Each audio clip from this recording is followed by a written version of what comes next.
ठीक है दोस्तों, पास आ जाओ। आज मैं आपको समय और भावनाओं के एक सफर पर ले जा रहा हूं। एक ऐसी कहानी जहां प्यार और साजिश आपस में उलझे हुए हैं। ये एक रानी की रहस्यमयी कहानी है। एक ऐसी कहानी जो आपके दिल को घुमा देगी और आपके दिमाग को चकरा देगी। हमारी कहानी शुरू होती है राजा वीर सिंह से, जो अपने राज्य का गौरव थे। वे बहादुर, न्यायप्रिय और आगे की सोचने वाले थे। अपने दुश्मनों के लिए आतंक और अपनी प्रजा के लिए एक वरदान।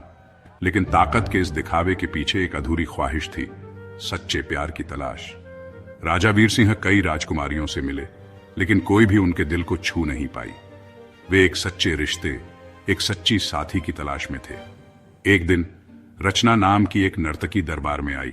उसकी पहली ही प्रस्तुति ने सबको मोहित कर लिया। उसकी सुंदर अदाएं, भावपूर्ण आंखें और मासूम चेहरा एक गहरा राज छुपाए हुए था। राजा उस पर मोहित हो गए।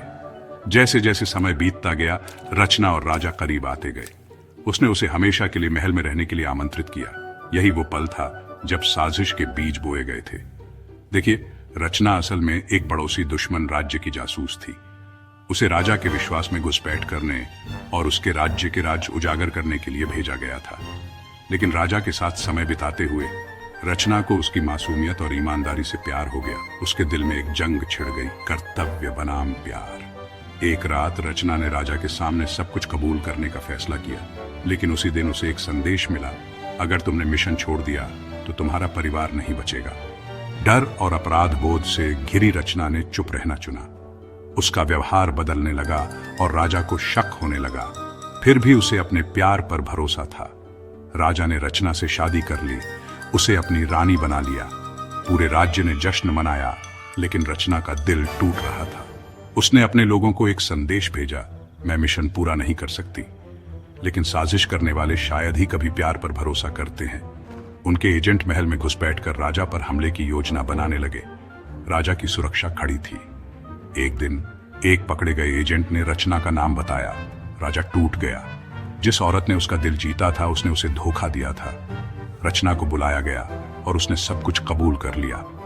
मैं तुम्हें मारने आई थी, उसने कहा, लेकिन तुमने मुझे इंसान बना दिया। मैं दोषी हूं, लेकिन प्यार में डूबी एक औरत भी हूं। आंखों में आंसू लिए, नफरत के नहीं बल्कि दुख के, राजा ने रचना को मौत की सजा नहीं दी। तुमने मुझे धोखा दिया, उसने कहा, लेकिन तुम्हारा दिल मुझे बता रहा है कि तुम भी एक शिकार थी। तुम्हें कैद किया जाएगा, लेकिन मैं हर रोज तुम्हारा हाल चाल पूछूंगा।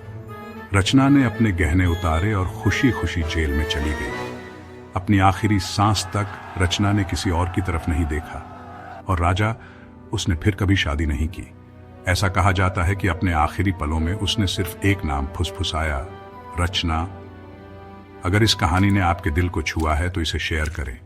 लोगों को बताएं कि हर विलेन बुरा नहीं होता और हर आशिक अंधा नहीं होता। ऐसी और कहानियों के लिए जो आपके दिल को तोड़ती और जोड़ती हैं, को सब्सक्राइब करें।